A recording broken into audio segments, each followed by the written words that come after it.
start our. She's very serious when she says that. But welcome. I'm so glad. Hold on. Robert's back. I'll let him in. I had to kick him out before, so it's nice that he's back. There we go. Okay. So welcome, everyone. Thank you for dealing with the typical tech issues that we have.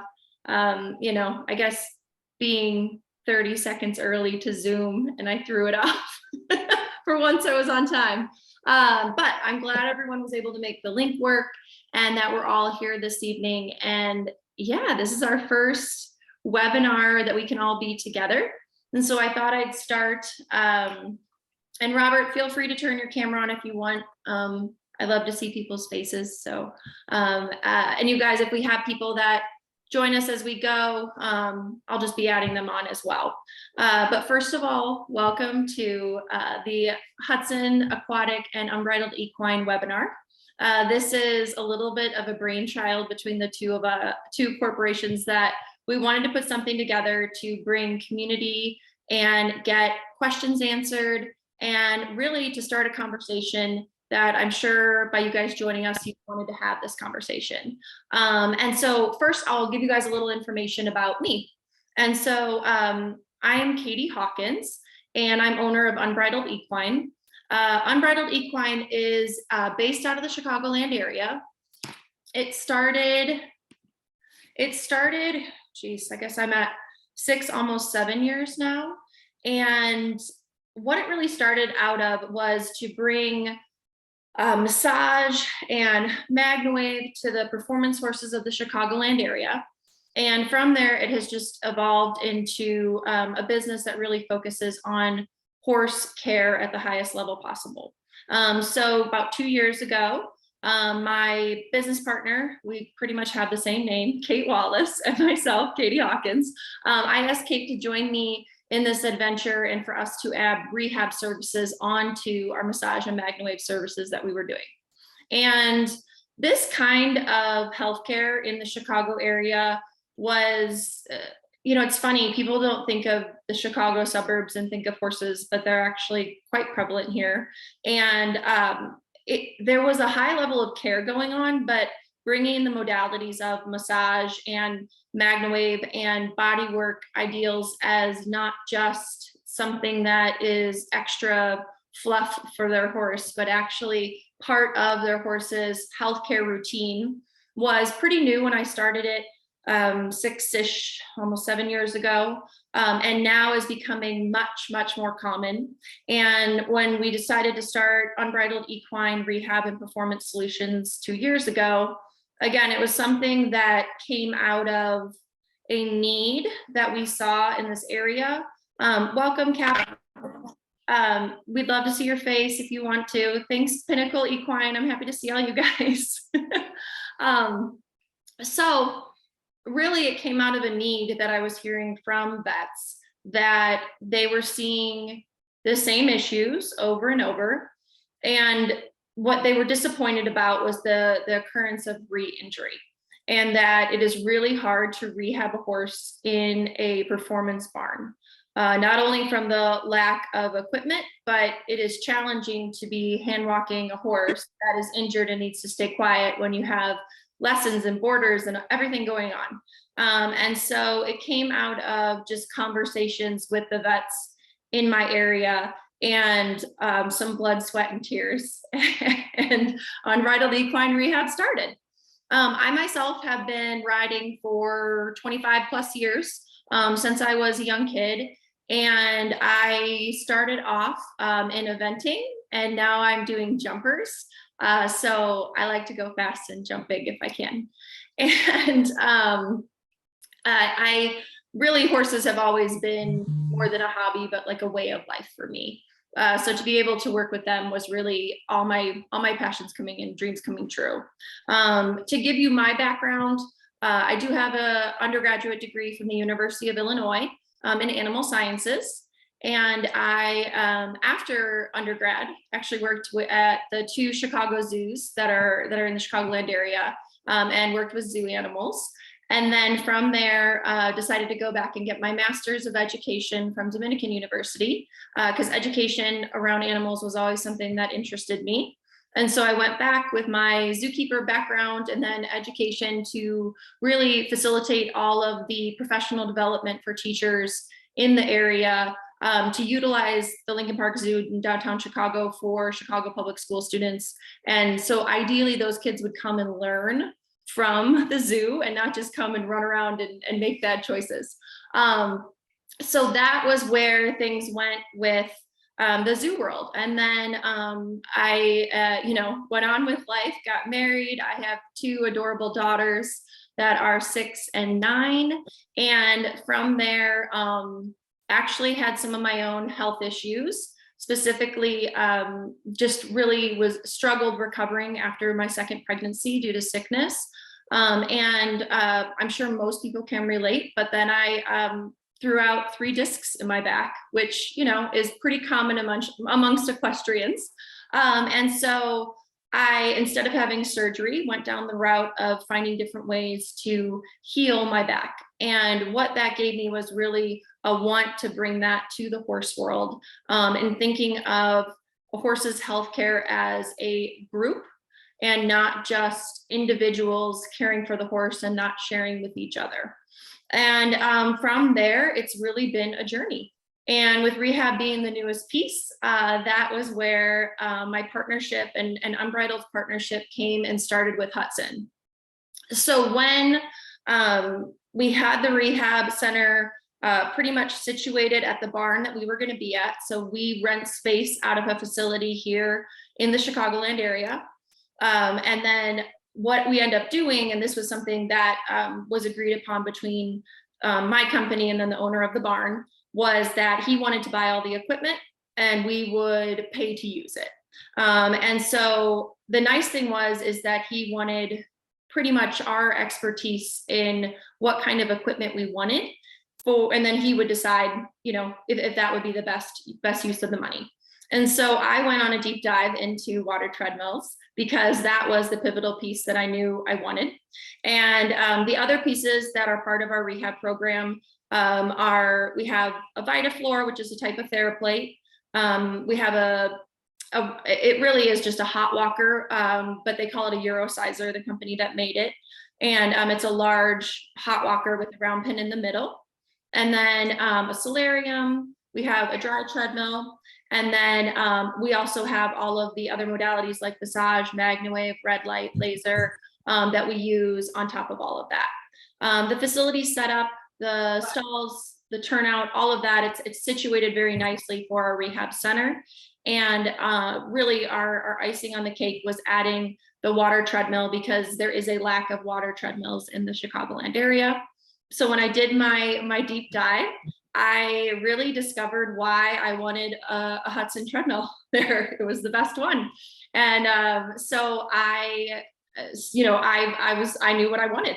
And what was kind of fun was when we decided to purchase one, the group of us that were running the rehab center actually took a field trip to Indiana because they're not too far from us. And we wanted to see where they were made and what they were. And it was a really cool opportunity to understand all that was going to go into our water treadmill. And 2 years ago at that point, we really didn't have anyone to help us or guide us as we went into the journey of not only starting a rehab center, but of deciding, what equipment we wanted in, and not just that we wanted a water treadmill, but how the heck do we use it? And how do we get horses on it? And my kind of thought process was always that I wanted to find research and find people to connect with to talk about using this piece of equipment. And what we learned kind of as we started was it was a little bit of a lonely world. And that gave us the opportunity to talk a lot with Hudson about how to best use their equipment, and also to really forge a relationship and a partnership where they, as I can speak to, as I, talk to the representatives and employees of Hudson, they know their equipment really well. And what I always tell them is, and I know horses really well. And now putting the two together, it's just a neat partnership, because one thing I always felt passionate about, and what I would see sometimes for massage, I do travel. Hi, Catherine. Thank you for joining us. I'd love to see your face. You haven't missed too much yet. One thing that was hard for me is, as I traveled the United States for massage, I would oftentimes, specifically in Florida and mostly in Wellington, but also in Ocala, I would see water treadmills set up at barns for personal use. And what I was seeing happening with horses going on treadmills, and of all different brands, was alarming to me. And what I was really seeing was there was a lack of conversation and protocols being set up to utilize the water treadmill, not only safely for the humans doing it, but also for the horses that are going on it. And how can we best get horses to get on the treadmill and use it to the best of their abilities, and join in doing it, and not and want to be on it, which was something that we have found. It was fun to add up. We've had over 300 water tread sessions up to this point, which feels crazy to me. Because I'm like, have we really done it that many times?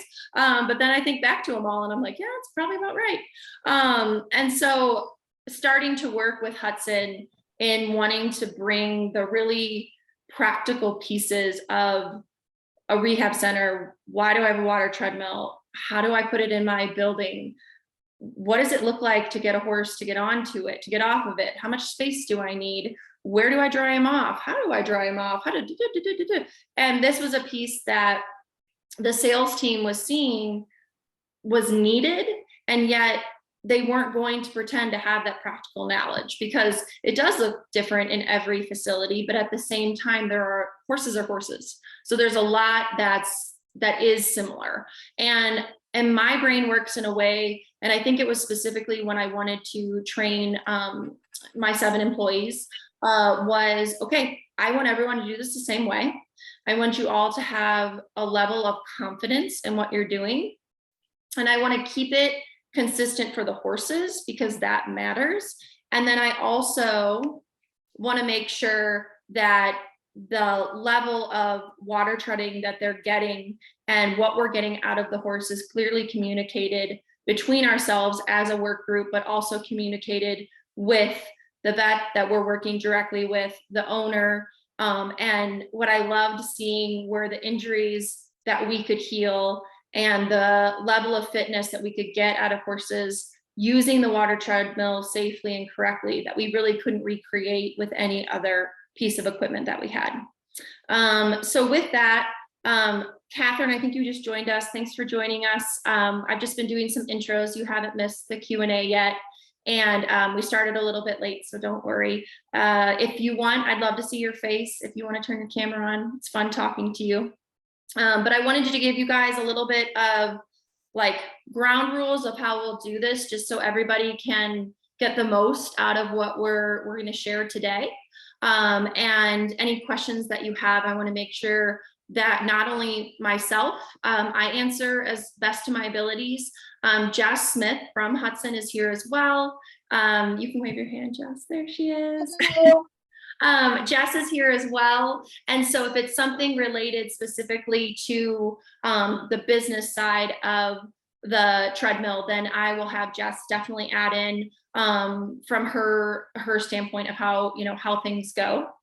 With that, I love, like I said, I love to be able to see your faces. It's fun to meet all you guys, and it is easier to talk to people versus boxes. If you're not speaking, it's usually easiest if you stay muted, just for background noise. I know when I'm on Zoom, my dogs always like to talk. Even when I put them away, they have something to say. So as long as you're muted, but when you have a question, but please feel free, unmute. You can raise your hand. I will definitely say, I see you.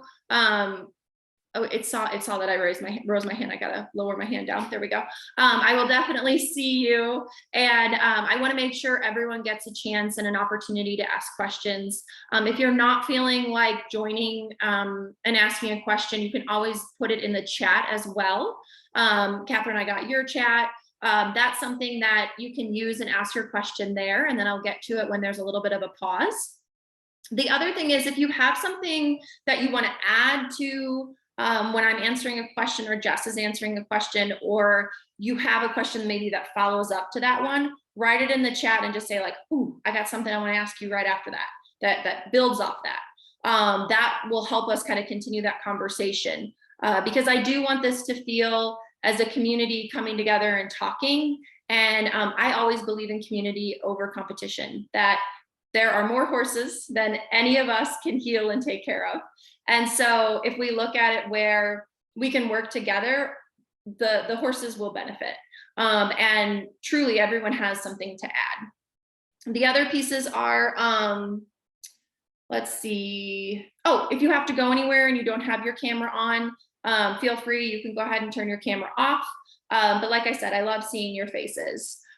So with that, let's go ahead and jump into the Q&A. Let's get into the fun stuff, you guys. Enough of me talking. So if anyone wants to kind of start it off, if is Lisa here?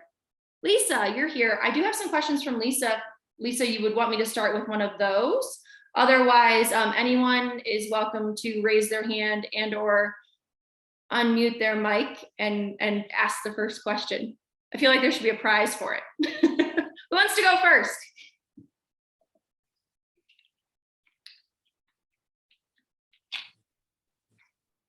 Yes, Amy, go ahead. Oh, Amy. So I was going to ask about, you know, their first couple times into the box, and do you sedate? What do you do?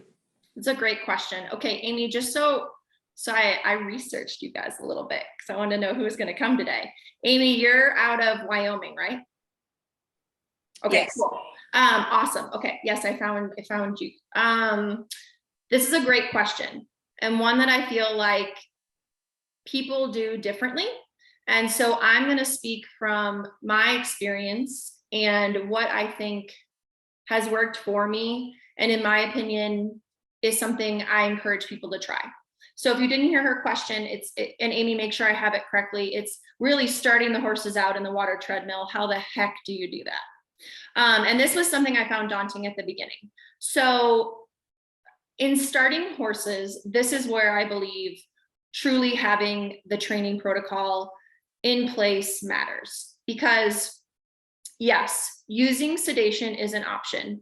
And at times with certain horses, and I would say, for example, if I were to choose a breed, I might say an Arabian, because their attention span is short and their flight response is fast.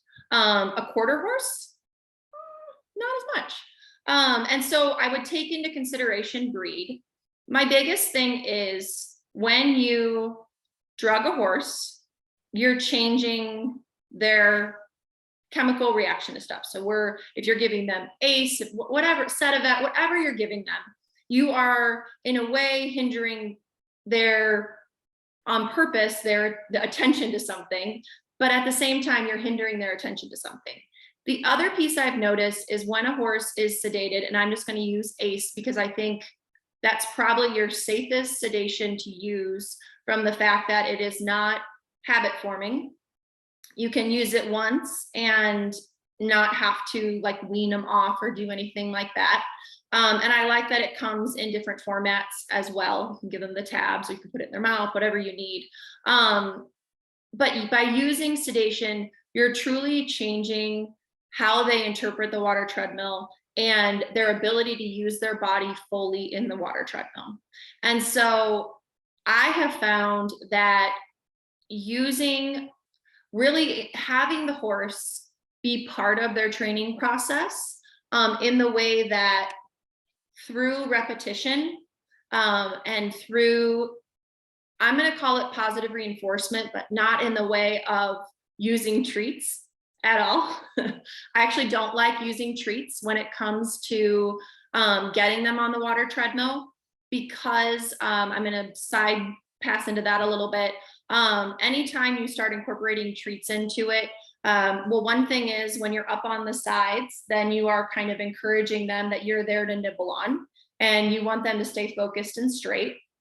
The second piece is then you are teaching them that in order to do it, you need to get something in return, like a food treat. And oftentimes when horses were trained to it, they got so much out of just doing the water treadmill that they came off and they were like, we would make such a big deal out of it with petting. Oh, good job. And they were like jazzed that they did it.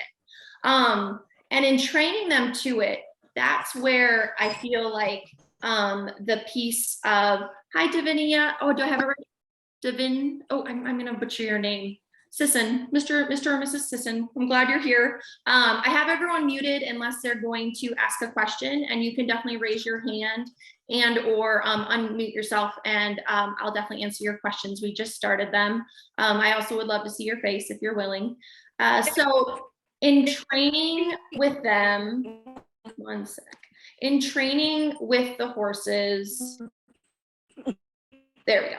And with training them, what I really found is horses were generally doing something, if we're coming from a rehab perspective, prior to starting the water treadmill. So for example, I'm going to use a horse that was on stall rest and has finished stall rest, is hand walking now. And let's say they've gotten up to hand walking somewhere between, let's say 15 to 20 minutes twice a day. And so with that, make sure no one's looking. Okay. So with that, they are moving around, they are out of their stall, and we're going to start incorporating the water treadmill into part of their rehab work.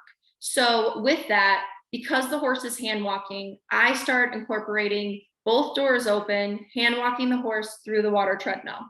It is always, in my opinion, preferable to not go into the treadmill with them, but to still be able to walk up on the platforms on the side. But I can also say that there have been horses that I've had to walk in through it with them. And that is a personal choice. Many of them, it was very confusing to all of a sudden I'm walking next to them to I want to step up onto something. And it was a personal comfort in understanding the horse if I felt like they were ready, where I could walk through the treadmill with them. The other piece was having my second person. So you always want two people when you run your water treadmill, and we can talk more about that if anyone's interested. So my main person and my assistant was going to be the second person that's going to be towards the tail end of the horse. I oftentimes had them help me in guiding the horse onto the platform, onto the treadmill. Because once you're up at the front end trying to get them on, the back end can do whatever it wants. And they're going to try to avoid going into any kind of small enclosed area. So I'm going to be honest that with some horses, they walked on, they walked off. It was like, no big deal. The doors were open. And these are horses. And I often ask this during our intake. How does your horse do with loading onto trailers? Has your horse been on a dry treadmill? Has your horse been through any kind of chute?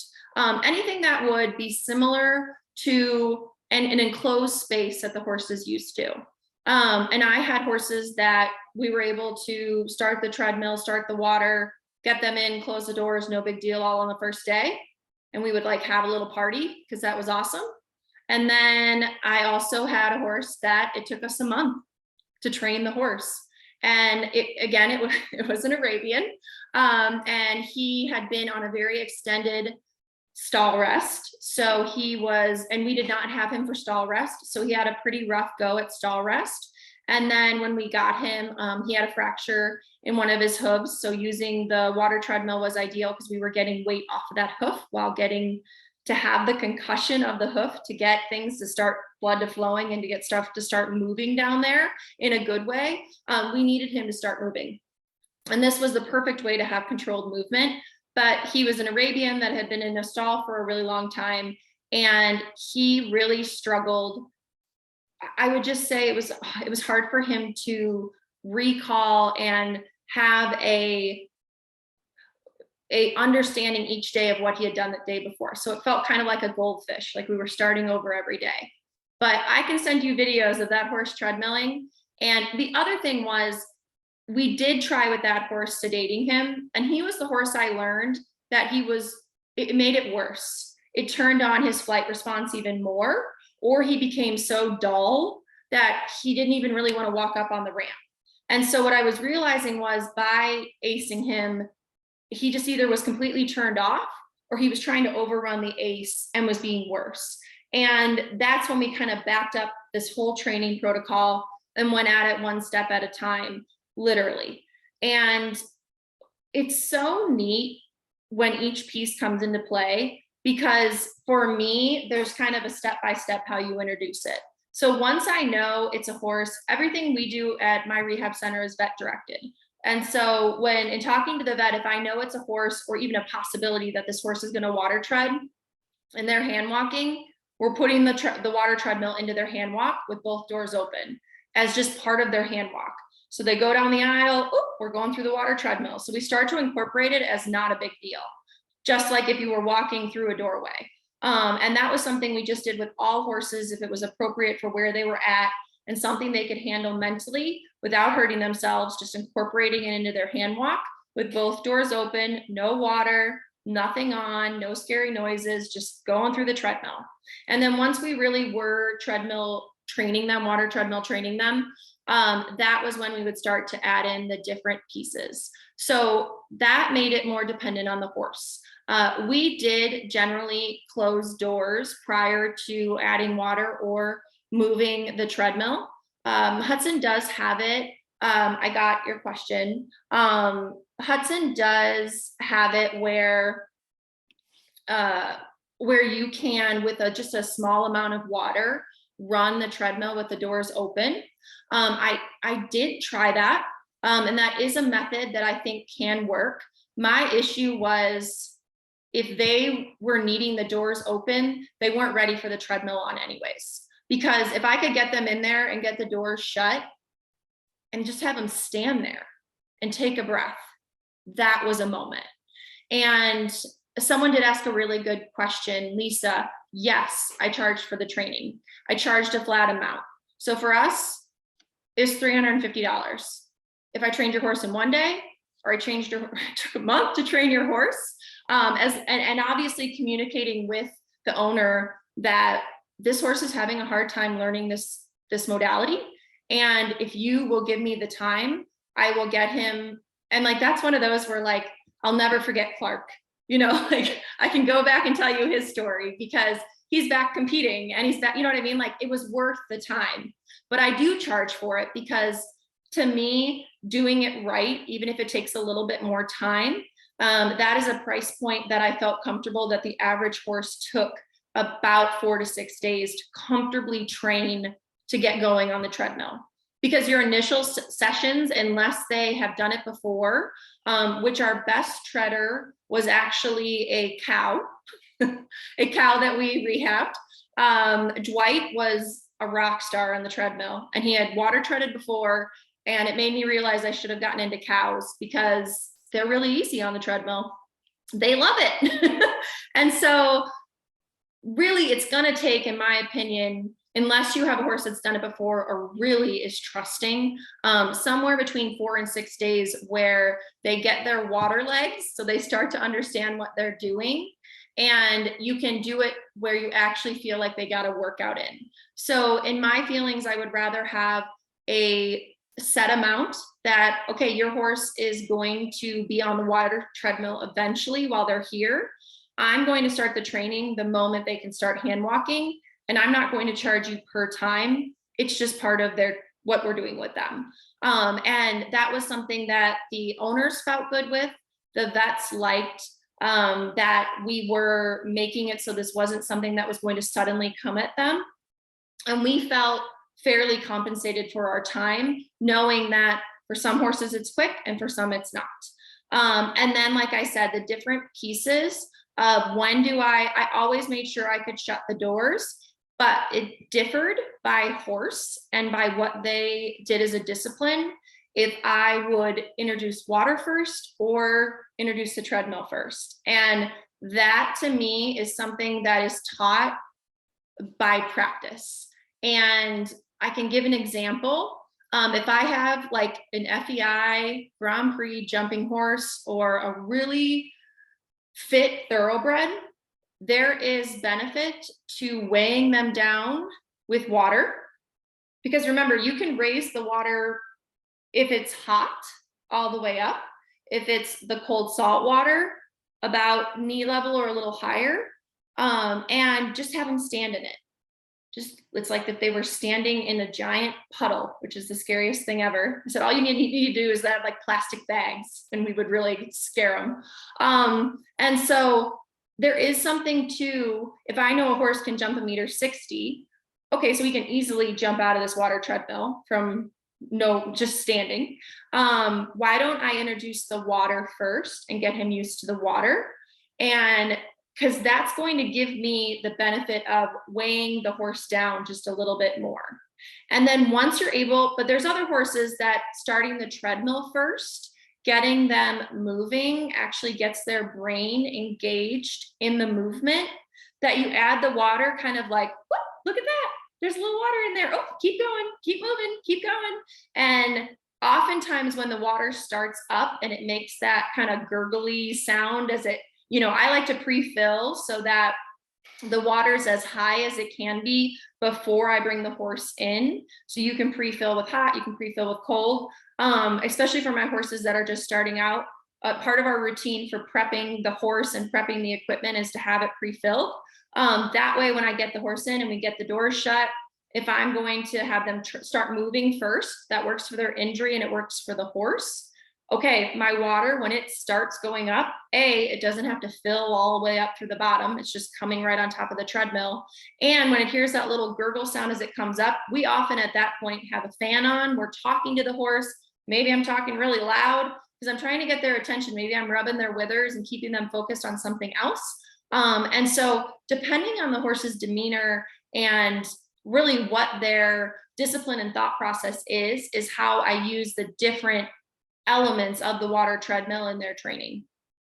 And then I do have a couple questions coming in. Would you recommend putting the treadmill at a lower level so they don't have to go up a ramp? This is from Amy. I think that's a really good question. So our treadmill is lowered. The cement was cut out so that it was lower to the ground. There were two reasons for that. One reason was in the event of an emergency and you decide to pull those emergency levers out and empty the water out of the tank, even when the water is completely full, it's emptied in, I would say, probably 90 seconds, maybe a little bit longer, but you can empty it very, very fast. And Jess might have an actual number for you. But we wanted to, Jess knows it. Give us a number. I do. It's 23 seconds. Oh my gosh, really? Okay. Yep, the whole thing, if you use the emergency drain, is 23 seconds. So in 23 seconds, like 900 gallons of cold water are going to empty out. And so we were thinking, instead of that flooding our aisle, let's have it go somewhere. So we cut out the concrete and made it where it was an area that could hold 1,000 gallons. And there was like a drain that at the bottom, so the treadmill went in and then kind of past where the treadmill was, where the standing area on the, oh good, we have one more person. The standing area on the far side was, we had it where it had a little bit of a drop and where it could go to a drain, just a little bit of an angle. So if we did have to empty those out, and oftentimes when we emptied our treadmill at the end of the day, we would drain out that bottom part after the drain was done. And so that just gave it somewhere to go. So we did recess it down with a lower, and then you still are going to need ramps to get on and off. But what we were able to do is customize our ramps so they weren't so steep. If you look at like one of the dry treadmills, generally those are pretty high off the ground. And so those are even more steep than where ours were. I would consider it where it was a very slight ramp that they had to get up, because where it was recessed into the concrete it was probably a good 6 to 7, I would call 6 inches. I'd have to measure it down. And the size of the treadmill, where the ramps were able to be very slight because it was recessed into the ground. I really liked it. I like that the water has somewhere to go because we have had to use that before. If it's going to happen, it's going to happen with horses because they find a way. And wouldn't you know it, it's my horse that I had at the time that decided to fall in the water treadmill. So I got to try it out. And we have a whole protocol for that because nothing will make you, want to vomit more than a horse going underwater, because they do. And so having the ability for all of that water to go somewhere is just really, really nice. So it's not flooding your aisles, into stalls, anything like that. I have another question. Let me get that. Oh, I like this. And this could have been what we were. Jess was giving me the info that with a 7-inch pit into the ramp, it's a 1-inch rise for your ramps, which that sounds like where we were. It was so slight, and the horses never really balked going up or down it. Those were never the issues. If anything, it's really cute because when they come off, they're really paying attention to their feet because all of a sudden they're not in water. So we call it kind of like their water legs. They're like really gentle coming out. And then you have some horses that shoot out like rockets. So the ramps generally aren't your problem. We did always make sure that there was some kind of tape or something to make you aware so it wouldn't be a tripping hazard for your employees, because when you're getting the horse up there and you're stepping up onto the ramp, the level to stand on, you want to make sure that you're not getting in the way of the ramp either. But the less pitch, the better. So thank you, Jess. And then I answered the question about charging. How long does a horse stay at your facility? How many stalls do you have for these staying? That is a great question, and I believe that came from Lisa again. So we have the option of, 22 stalls. We have had up to 16 horses at one time. Horses are interesting in that way. Numbers don't always equal more money. And it's interesting in the way that we have really found our sweet spot is somewhere between 7, 8 horses. And I say between because there's always your time of there's a horse finishing up and you might onboard a horse a little earlier than planned just because it works better for the shipper or the trainer or the owner before your horse has actually left. So we try to use where we have an aisle with 12 stalls and we're able to work it. So if we do have more sometimes, or we have a horse that's staying with us, let's say for a briefer amount of time. So you did have a question in there, how long does a horse stay at your facility? I like to say somewhere between 30 to 90 days is the average. And we have done shorter programs for horses where they would stay for a shorter amount of time. And those are nice. I would look at it more like a small vacation though, versus in-depth training and fitness or rehab, because there's only so much you can get done in a day, especially with a horse that is coming back from an injury. And it just takes time. So we recommend to people, if possible, and this hasn't been true for all our horses, is keep them at home and stall rest them. Save your money, stall rest them at home if it works at your barn. Once your horse is done with stall rest, before they go under saddle, there's this gray area of, oh geez, we have to get it out of its stall and start rehabbing it. And this is when things usually go poorly, is kind of what we've heard from our clients and the people we talk to. And so this is where the expertise comes in, is that window between they're in their stall. Let's say I'm just going to take, a suspensory. Okay, it needs to be on stall rest for a week. We're going to shockwave it, wait till we get stem cells, give it stem cells. In 2 weeks, we're going to shockwave it again. And then we'll start with controlled hand walking. Great. The horse needs to stay quiet and controlled. And you have to walk it in the aisles because it's the middle of winter. And I would get owners just calling us in tears Like, this is horrible. This is terrible. It's not working. And it's just that funny period because they're not ready to go back under saddle. They're bored. They don't understand why they're not doing their job. And there's a whole mental component to rehab as well. And so even though we had horses that we had on stall rest for an extended period with us, and we do stall rest in a certain way, and there are certain horses that we got back under saddle and worked on their fitness program because we felt comfortable with the horse and our abilities to do that. And then it varied everywhere in between. But I would try to say somewhere between 30 and 90 days, with 30 in my ideal being the minimum. The other question was, so stall wise, we have used the other stalls that we have access to because our barn has 2 separate aisles that we can use. And there's 3 aisles total. The first aisle has the owner's horses, and then we kind of call it the rehab aisle, and then the kind of overflow aisle. When we had the 16 horses, I remember it was August because it was just hot as can be in Chicago, which it's probably the normal heat for any of you guys that are further south, but it was hot and we had a ton of horses. And what's interesting is that really had us look at our model and look at, do we want to service as many horses as possible? Or do we want to limit it to a number that we feel we can give the care and the level of care that we want to, that we feel like utilizes our employees without burning them out?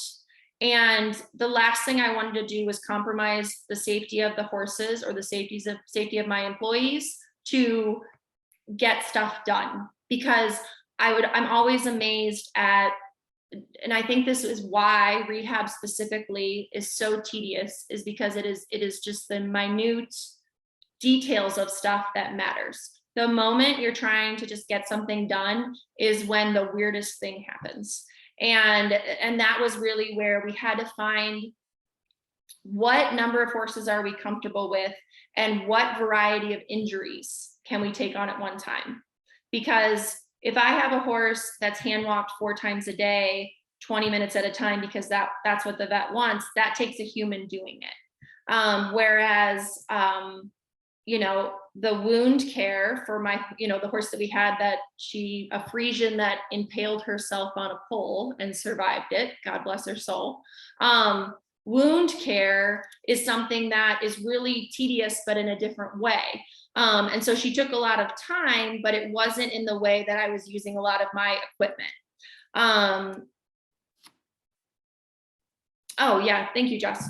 And so that's where also what injuries I was going to have and what the horse needs also played into those numbers as well. Is there a way to get a copy of your protocols? Yeah, I'll get to that later. What do you charge? If you could be more specific on that, Cottonwood Equine, that would help me, because I can give you a broad structure of how we charge. And so we decided, in kind of researching other rehab centers that were out there that we would say were similar in quality and equipment that we had. Some were doing packages.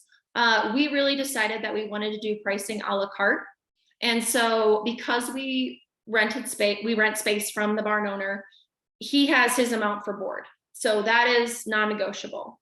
And then we also charged kind of a full care, $500 a month, everything included, your supplies, grooming. This included the VitaFloor, which is the TheraPlate vibration unit, because we're lucky enough where it is in a stall, so I don't have to have a person there holding the horse. So it takes out my wage of my person.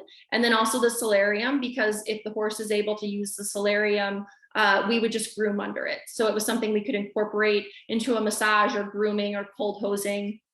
And so what I wanted people to feel like, and something we really felt was important, was the grooming process. And so each horse was groomed a half hour every day. And I'm not joking, my employees knew it. Like, I want feet shined, make them feel like the champion they are, because that grooming is that connection with them and that time with them that's going to help that that emotional healing that's going on as well, because they don't understand why their program and why their riding schedule has changed.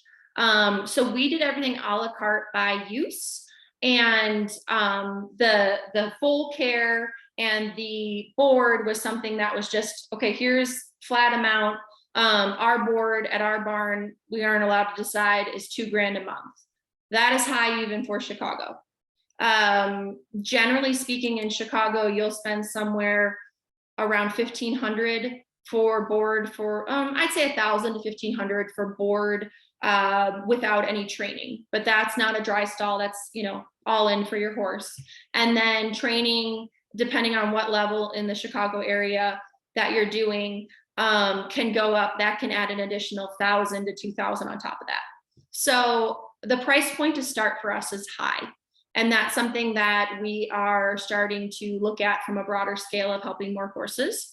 And I can talk about that a little bit later. But the rehab modalities themselves, we wanted to make sure that people were only getting charged for what their horse was using. And we got a really positive feedback from our clients on feeling like they understood the value of what they were getting. So we kind of, how it was charged was board and care up front. The horse was rehabbed, and then you were charged for all your rehab services on the back end. And really listing out what everything was. And this was part of our record keeping that we kept, which is another part of kind of the protocols of stuff that I have is really keeping track of everything. And so that was, so on average, I would say from a rehab perspective, per month, a horse was spending generally around 1,500 to 3,000 a month, depending on how much they're doing.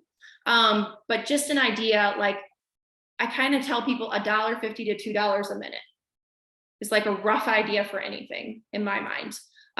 When you really start looking at insurance, paying employees, I also feel really strongly about, for my area, my employees getting paid a fair wage, and wages have gone up. And so it just is, right? And so charging a la carte was really how we did the charging process. And we've gotten very good feedback from that, and people feeling like they understand what they're going to be doing.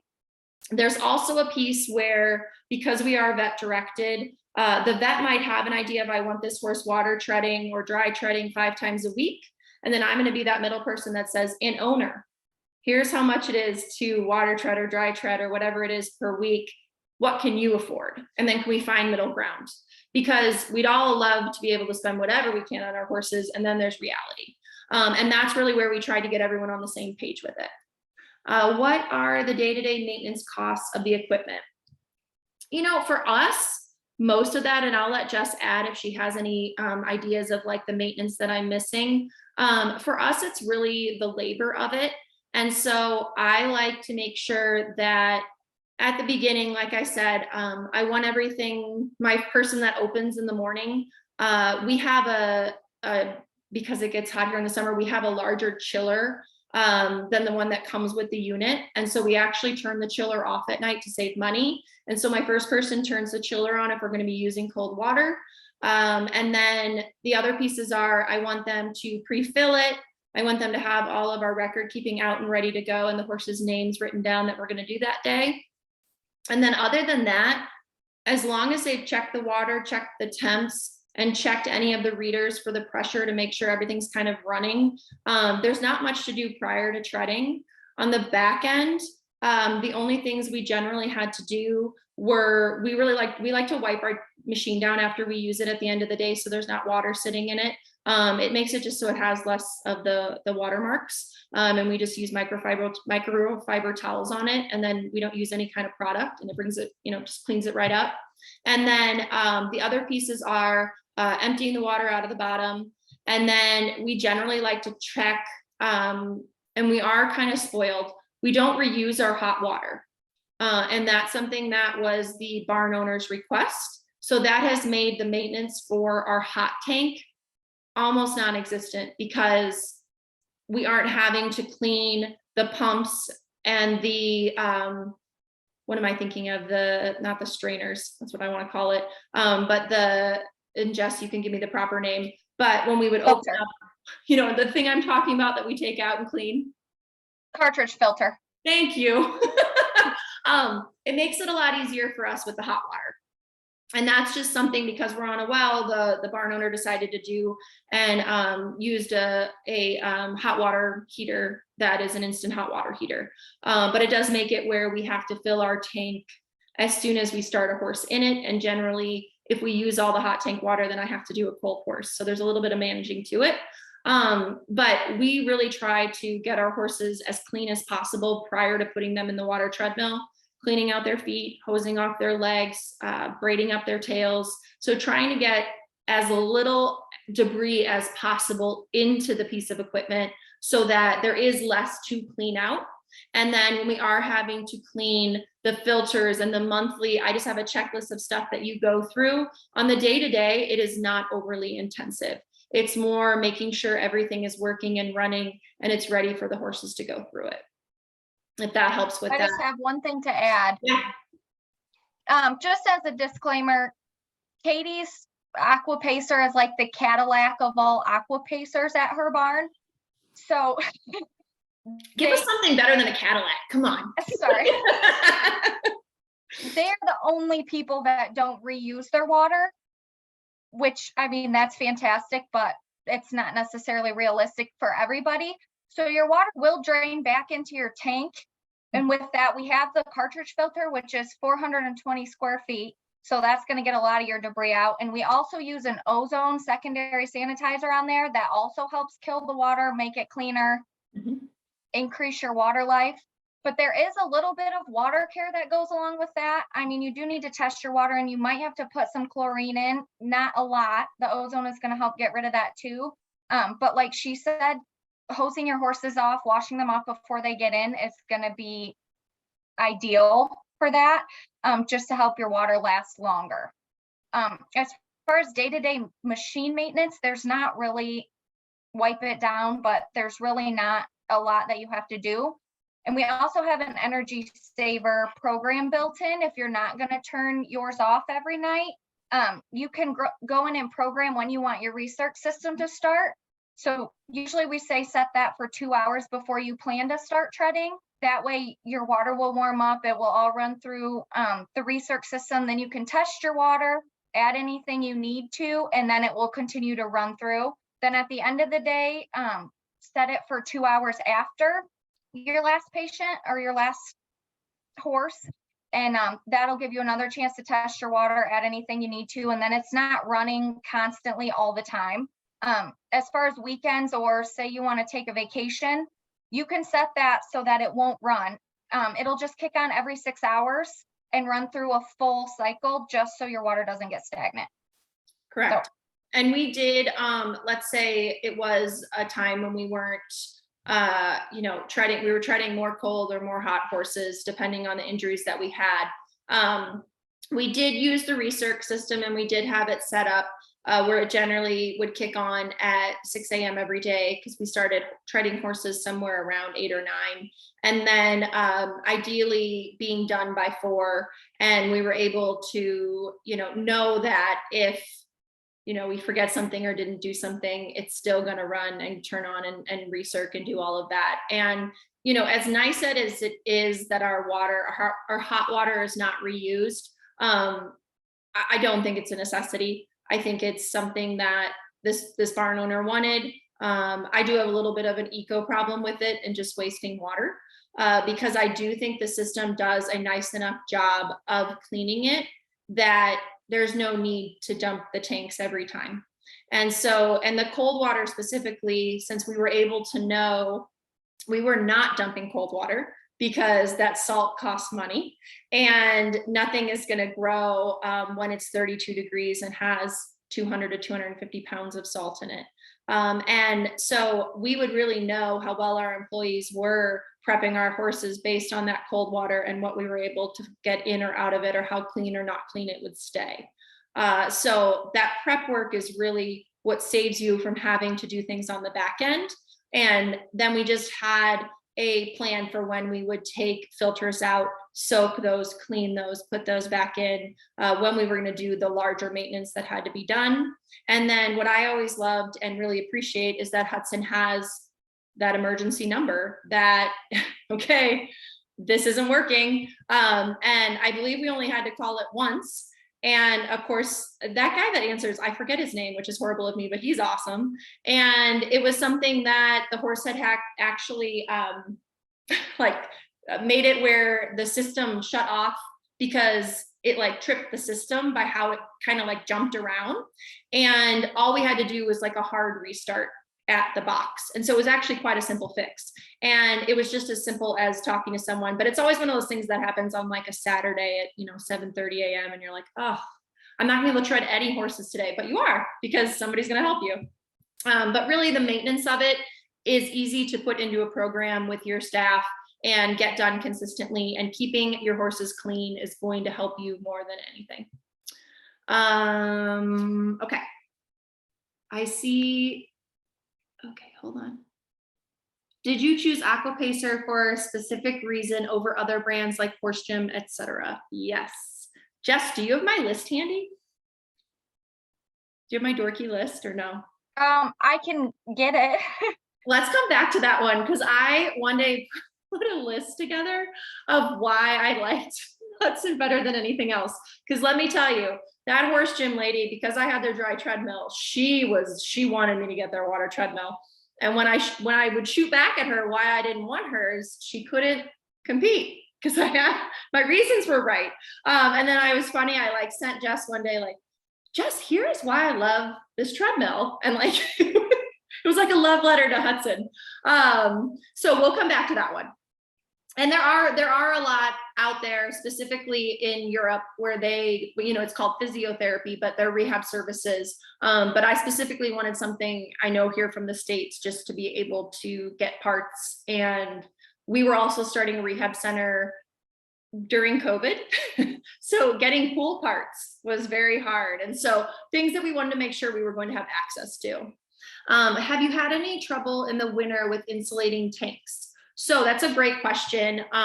They have tank covers that you can buy from Hudson that will fit your hot and your cold tanks. We bought one of each. The hot one truly to help us in the winter so that our water could stay as warm as possible. Because what we had to do, because we didn't reuse the water, so the circulation wasn't gonna jump. I mean, we could have had the circulation come on.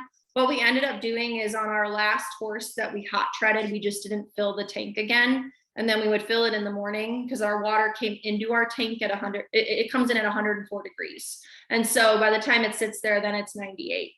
As far as the cold tank, that was actually the part, we thought it was gonna be hard to keep our hot water hot during the winter, but it was more challenging for us to keep our cold water cold during the summer. And so we have a room that's built off of and kind of hidden behind a barn door that connects our water treadmill. So all the goodies and the guts are kind of hidden away. It's like the Wizard of Oz. And once you open the door, we ran into two problems. It was that we eventually, we have a heater in there, but we also have the room insulated with thick insulation in the walling. It's cooler storage, like they would have for like a grocery store. It's that kind of siding is what I'm going to call it, or walls. So there's a thick insulation to it that's already like 6 inches thick, because we're going to range anywhere from like 100 degrees in the summer to polar vortex in the winter, and we're still going to water tread horses. Our barn is generally kept around 50 degrees in the winter heated, so we do have a heated barn, but it's going to be somewhere between 45 and 50 depending on what doors are opened and that kind of stuff. And the heaters kick on when it senses that it's low enough, and then we do have heaters over the grooming area.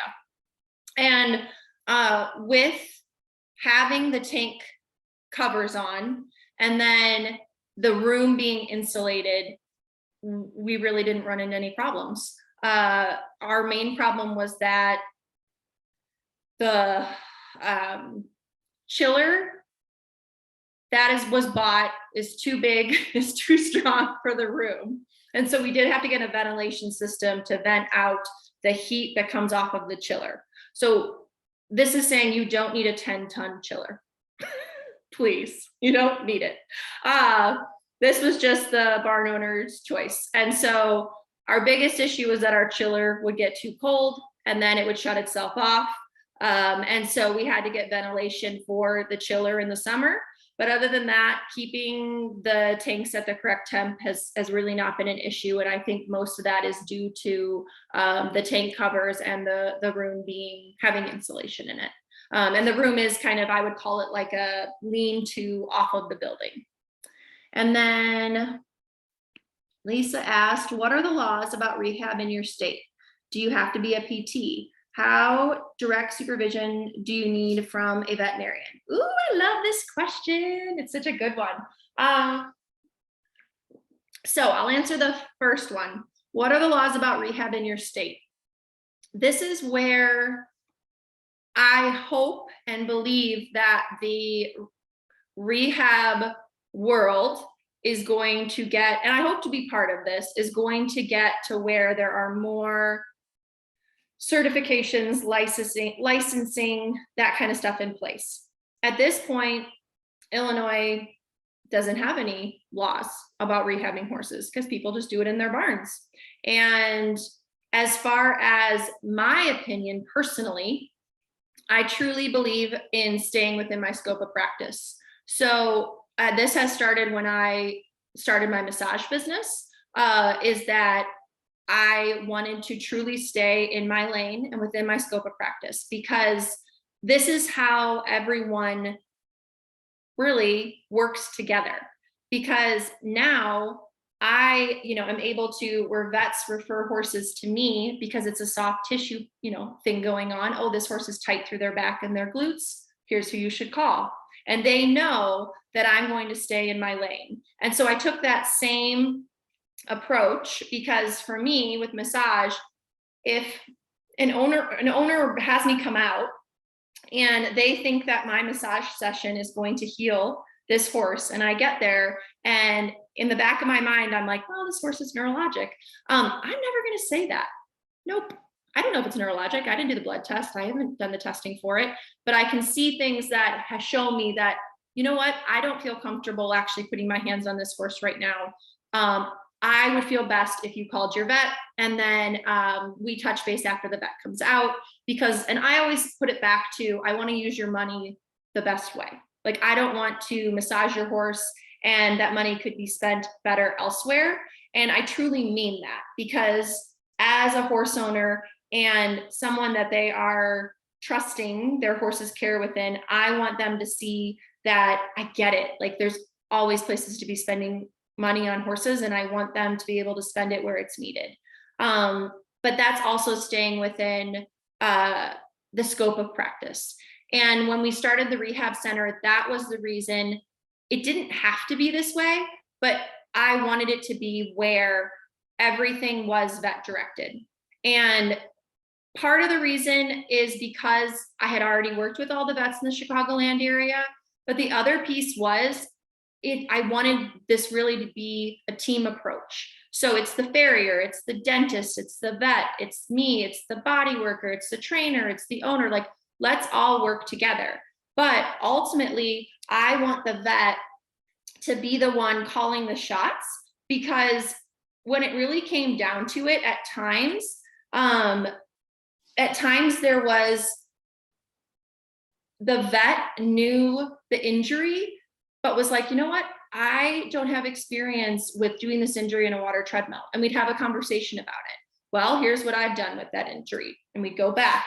And because of my record keeping, I know exactly what I've done with different horses. And that has allowed where there can be a conversation about what needs to be done.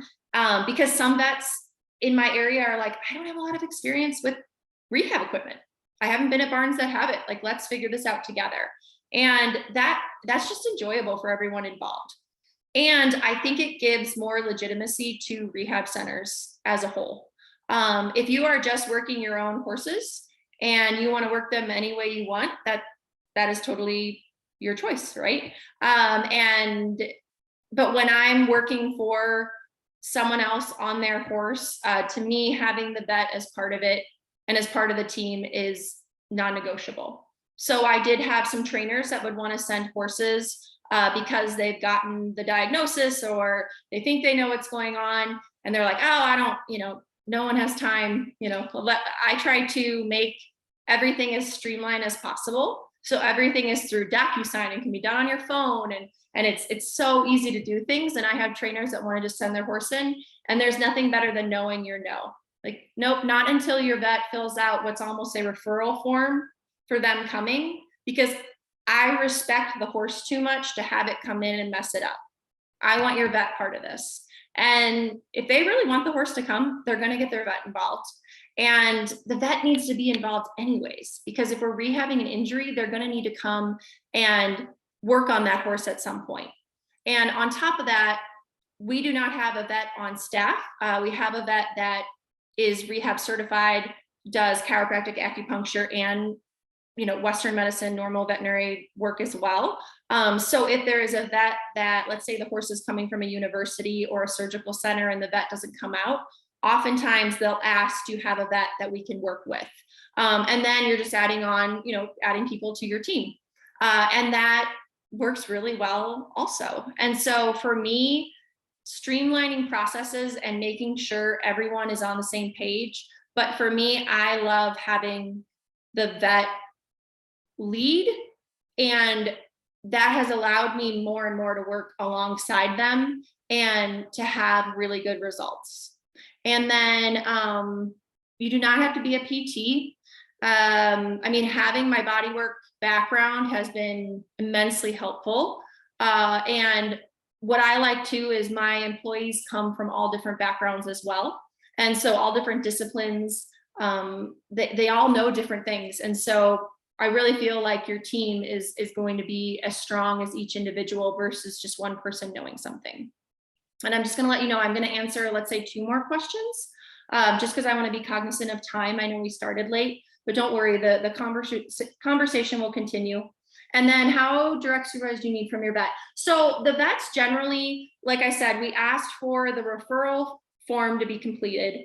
Unless it's a vet that I knew really, really well and like the form was enough info, or we could like text and get the right info across, or I knew I would run into them at a barn or whatever it was, because I still run my massage business. We would have a conversation about the horse. And this is where you're kind of available 24/7. And then the vet oftentimes was not there for the actual rehab work. But there was weekly communication set up, and this was part of our protocol as well, that every week the vet was updated on that horse. And the vet in their referral form was given the options of, do you want an email? Do you want a text? Do you want a phone call? How do you like to be communicated with? Do you want videos or not? Like, you tell me what you want and I'll give it to you. And it really varied with every vet. And then our doors are always open. And so if a vet is going to be in the area, I was like, hey, I want to swing by and see, Petey. It's like, yeah, come on by. Do you want us to be water treading them while you're here? So you can see it. But videos can do a lot. We've also FaceTime vets in. So just knowing what they want and what they need, and keeping the lines of communication open. We have had awesome success, and I really liked working with, I think it's somewhere upwards of 20 vets in Chicago, and up to Wisconsin, that we've worked with that love what we're doing. So it's neat that everyone's kind of on the same page. And then someone asked about record keeping. Lisa, I do not have a online or app suggestion for record keeping for rehab that I have found. If anyone's really good at tech, let's do it, because I love being paperless.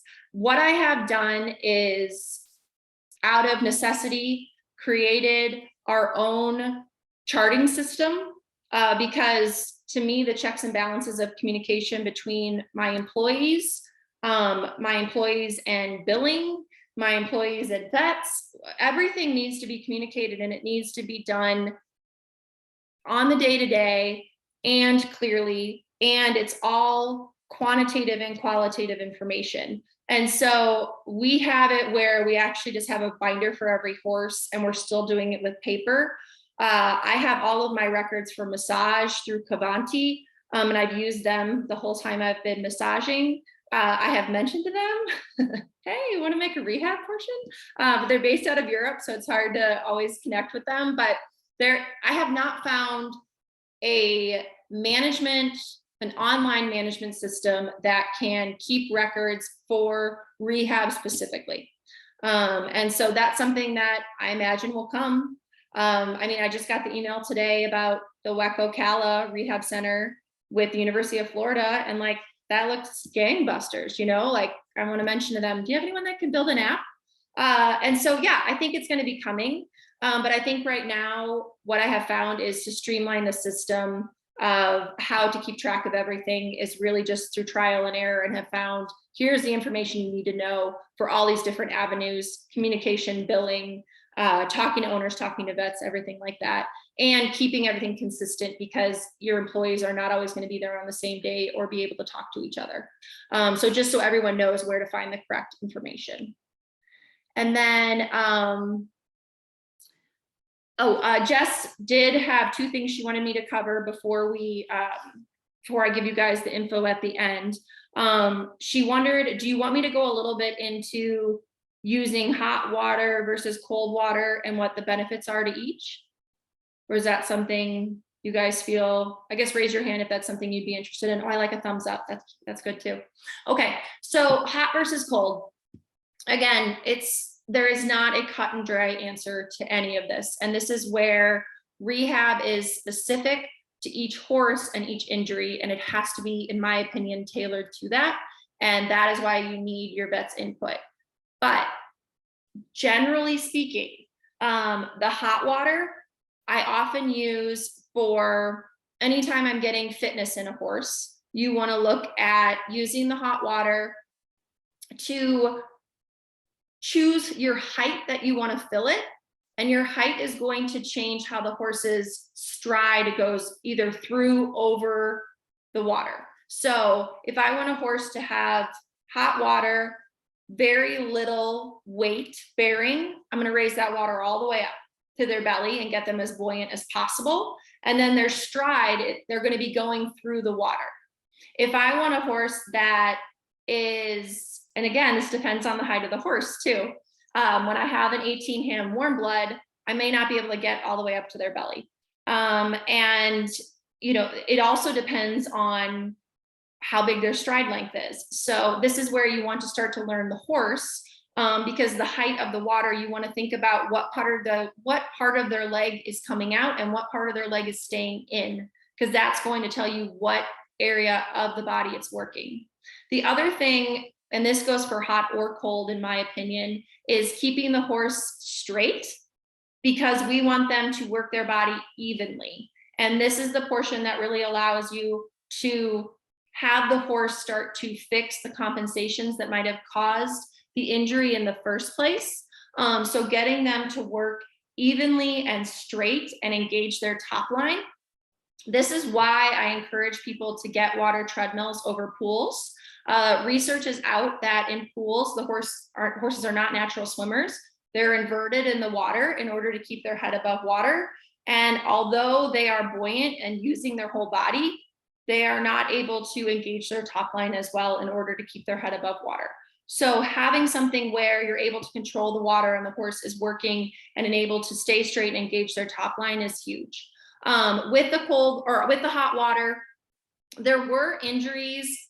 I really focused on using hot if I needed the water to be able to get to a certain height, so that the horse could work even coming back from maybe, let's say, a suspensory. I may actually start in hot water so that I can have the horse to a level of water that I need it at, because with the cold water, you can only go as high as where it's just splashing maybe up at their belly. You cannot take it up to their belly. You're going to put them in shock. It's 32 degrees. It's cold, even in the summer. And I would stick my arms in there. It's cold. And different horses are going to have different comfort levels with the water temperature. And so your cold water, although amazing for anything that is inflammation based, you do have to recognize the height with that, where it's different than hot. One thing I often found though is that I would use the water treadmill if I had a horse that was trained and comfortable on it.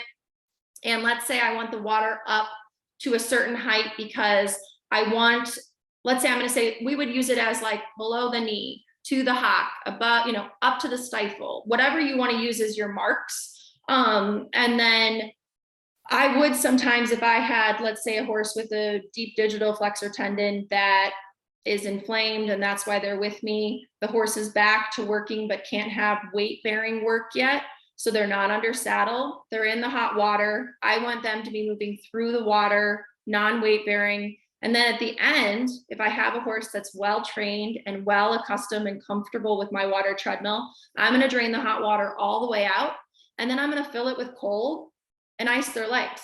And instead of them just standing there in ice boots, which never fully ice your horse's legs, or this really takes away, in my opinion, a need for a spa on top of it, unless you have the room or need for a spa specifically. I would tread my horses in hot, dump it all, which happen, you know, we can do that quickly, fill it up with cold and ice their legs and have them moving, still have them moving while I'm doing the cold water, and be able to ice their legs and have that cold effect as well. And we got really great results for our horses that had any kind of inflammation by doing both. So I love having that option to do both because I use it a lot. Cold water, wounds, amazing. Cellulitis, let me tell you, cellulitis is something we can just like nail. I mean, that water treadmill, because they have to hand walk, they have to move. So hard for them by the time we usually get them because their cellulitis is generally reoccurring or really bad. And they get in that cold salt water and they may hate it at first, but man, they appreciate it when it starts to really feel good. And what I like is having that ability to just have them move because it keeps them really engaged and not just standing there. Because when they stand there is kind of sometimes when they get silly or they get in trouble. And so I like being able to use both functions. The other part with hot water, usually, sometimes with cold, depending on what the horse is there for, I'll do a little bit of what I call interval training and change up the water levels, maybe start high and work my way down to work different parts of their body as we go.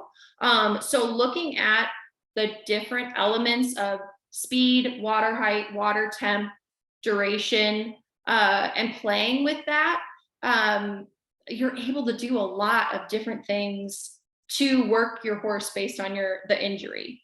But do often think that even though an injury would ideally go in cold because it's inflammation based, you may want to have hot water in there as well, not at the same time, but in their rehab, because there's different purposes for using that in their rehab. The other thing, and if anyone has more questions on that, we can definitely go into it more, but that could be like a whole webinar in and of itself. Jess wanted me to go over my love letter of why I picked Hudson. All right, let's see where you sent it to. Did you send it to my Unbridled or the rehab one, Jess? Unbridled rehab. Perfect. I got a lot of email addresses. And while that, what are the most common conditions you're seeing with the tread? Honestly, everything. It's really, I think the only ones that didn't work well were more about the timing of the injury versus using the water treadmill or not. So if you bring it in too early to some injuries, the resistance of the water can be more of a deterrent than a benefit. But at a certain point, you're going to overcome that, where sometimes that resistance is actually what's going to help build those fibers or strengthen those fibers, or the concussion of the foot on the treadmill without it being completely weight bearing is what the horse needs at this point to get that coffin bone to strengthen up. So sometimes it's more timing versus the injury not being able to go on the treadmill. And that is that like fine tuning when that horse can go on. One thing I have seen is being really careful with height with stifles. Because if you're paying too much attention to the injury and then not to where the water is at and how the stifle's moving, I have seen sometimes where stifles will get irritated, and it just took like 1 or 2 times where we're like, wait a second, let's go back, let's video this, let's watch the stifle. And you can get hyper focused on one thing, and then actually taking a video and stepping back and looking at it and watching the horse's stride, which I encourage you to do as often as possible. It'll give you that broader view of how everything's going through the water. And then looking up top too and videoing up top, how is this horse moving? Are they moving straight? Are they leaning to one side? It's fascinating, the information you can gather from that. All right, let's see. Oh, why? Here we go. Did I actually call it why the Hudson Aqua Pacer is awesome? Man, I'm really dorky sometimes. You sure did. But I didn't even get I don't get paid for this. I'm just as dorky. Okay, so it's made in the USA. Replacement parts are available. The machine help contact is super knowledgeable and helpful. The equipment quality and construction is top notch. And I like that I was able to go and see that firsthand. The doors and glass are clear acrylic, which allows for easy assessment of the horse's gait while treading and helps ease the horse feeling claustrophobic. So that's your front and back doors being the acrylic glass and both sides. The handler ledges allow for safety and ease of use for both horse and handlers. The board is touchscreen and super simple to use. It allows you to control all the variables, hot, cold, water height, and treadmill speed at one spot. You can have a machine with hot and cold tanks and switch between the two easily. The treadmill can be pre-filled, so starting the treadmill up can be done quickly. The treadmill can run with the doors open as long as there is enough water to hit the belt on the tread. Ramps allow for the horse to enter and exit the tread smoothly.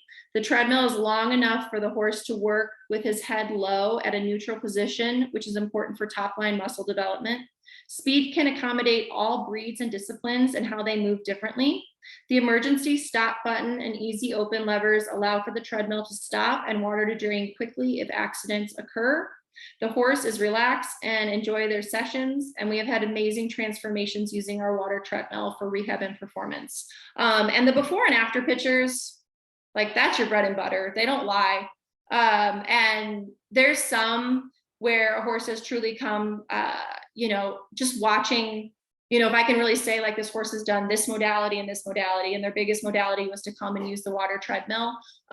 We always say they leave like beefcakes, like they're just, the muscle you can build and the fact that it is built correctly, it really gives them a step up then to start under saddle. And the like feedback I'm getting from the trainers and the riders when they start that horse back under saddle is like, wow, I never would have known they were injured, or they feel better than they did before they were even injured. i.e., you guys fixed more than just the injury. They feel better overall, which is the best thing to hear. Price-wise, do you think it's relative to other companies? Yeah, totally. The price point's right on. There wasn't anything that, well, I guess if anyone was offering it cheaper than that, I'd be really worried what they're making it with, because horses are hard on it. The first time a horse gets on and starts going and has shoes on, and if any of you have done this, you can like shake your heads and knowing how this is like, but it sounds like the whole building is going to come down because their legs don't go straight. They're not balanced. They have water legs. They're like a drunken sailor, and their shoes are hitting. And you are so thankful that that thing is built well, because but let me tell you, we have a great reel that, I don't know, people love it. It's like, I don't know, like, what did I say, Jess? Is it like 100,000 people have watched it? Something crazy like that. But it shows a horse treading for the first time and treading for the fourth time, and then put a little good music behind it, and people love it. And it's like they learn how to get their water legs. But the first couple times, I mean, it's like a kid walking for the first time, and they would break it if it wasn't that heavy material. So when you hear those shoes banging along the outside, you're really happy it's built well. And it was cool to go there and actually see equipment at different stages of being built. That was a fun field trip. All right, so I want to be cognizant of your time. So I could obviously talk with you guys all day about this, and do hope to continue the conversation as well.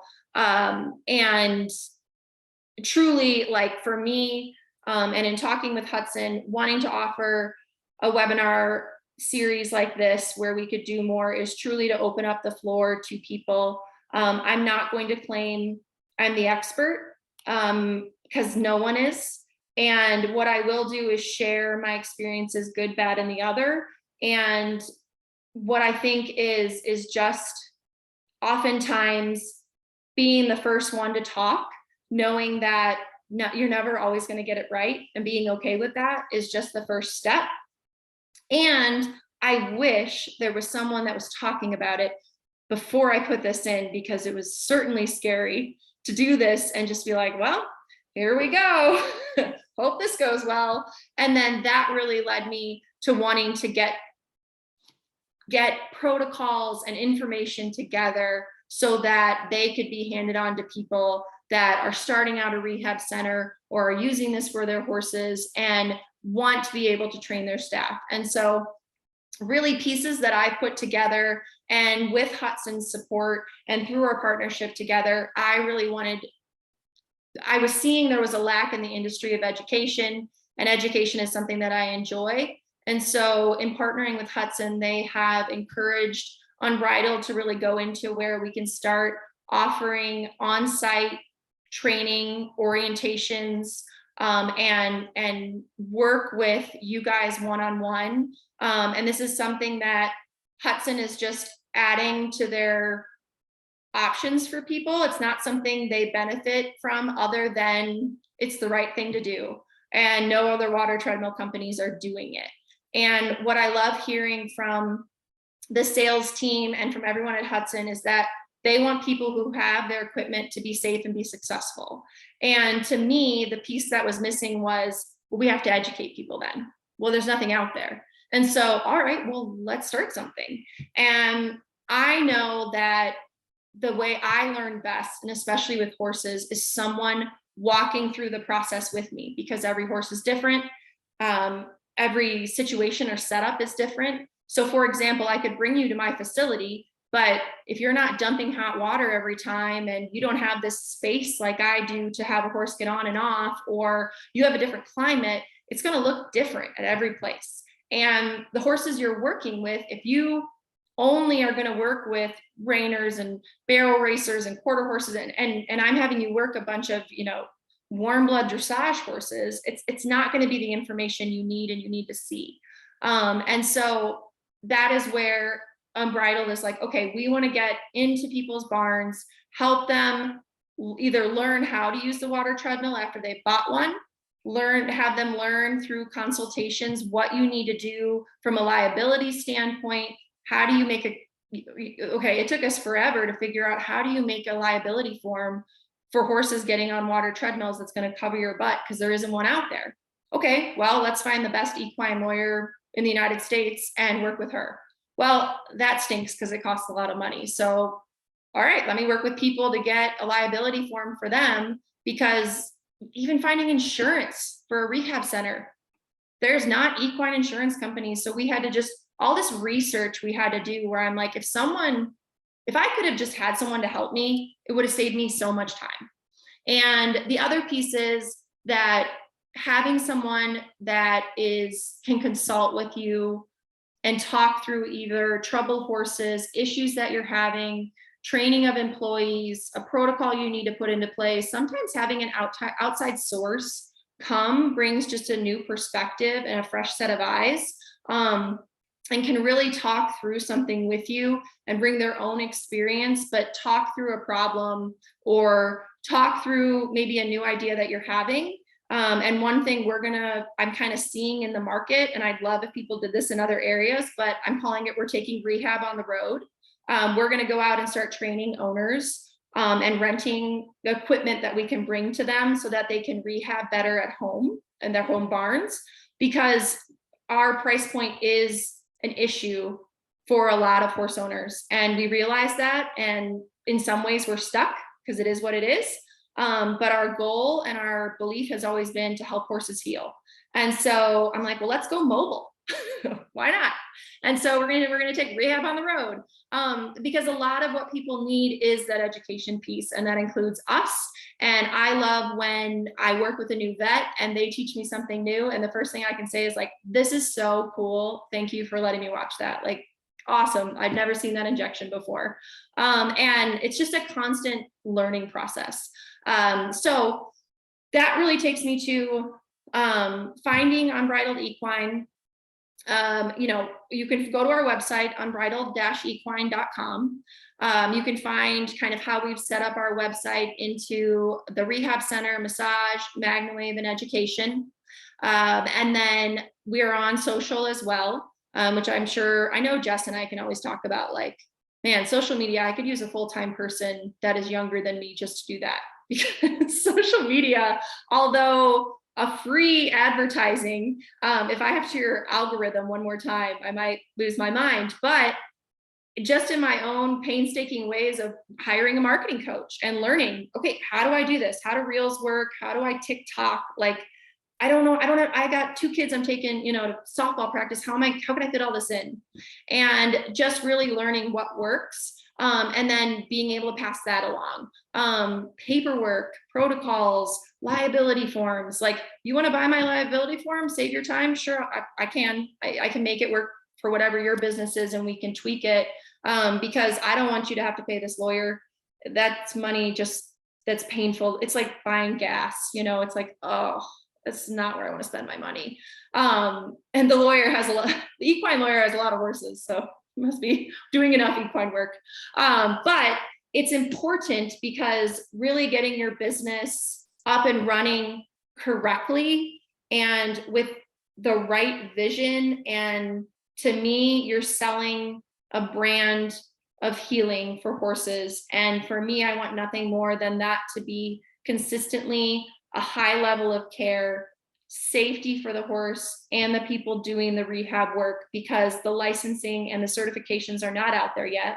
How can we work together right now to fill that gap that's there? And I'm so thankful that Hudson's willing to take that on and start down this path that we don't totally know what it looks like, but I think there is the opportunity for us to learn from each other, and also for me to share the information of just even the last 2 years and the 300 sessions of what went great. And then when my horse went down in the water and I see bubbles coming up, like, what the heck did I do? Because it's gonna happen. Like, horses just do the darndest things. That's probably why it's like, just think of it as job security. They find a way to get hurt somehow. So what can you do to set yourself up to be successful at all stages of where you're at, either in your rehab center or in your business, and how you want to incorporate the Hudson Aquapacer into it. I have really, like, I put together programs that I'm happy to share the outlines and how they work with you, so you can see what the training looks like. Ultimately, I'm happy to do as much or as little as you need, even if it's just a phone call and a consultation on a horse you're having issues with, and we can Zoom or FaceTime and I can watch it happen and we can talk through it. But I would love to share that with you. And again, thank you to Jess and Hudson for believing that Unbridled can start to get us all working together. We'll see. I have a lot of hope for it. I am excited, even if Zoom, already makes it a challenge to get everyone on. But you can find us on social. You can find us on our website, email addresses, telephone numbers. You're going to get me directly if you call. So feel free, call, text, or email. And I would be happy to share anything I can with you and work with you in a way that is beneficial, where I'm helping you where you need it, just like your rehab horses. So with that, I want to thank you all for coming tonight. I know we ran over a little bit, but I really appreciated all of your questions. Jess, is there anything you would like to say in closing? No, not really. I think most of you have already reached out to us in some capacity or another, and we do have your email. So if there's anything that you specifically want to know from us or from Katie, you can send either of us an email and we will get your questions answered, however that may be. Thanks for coming, everyone. Thank you, you guys. All right. I really appreciate you coming tonight. Have a great rest of the evening, and let's keep healing horses. Thank you. Take care. Have a good night. Thank you. Bye. Take care. Really appreciate your time. Oh, thank you for coming.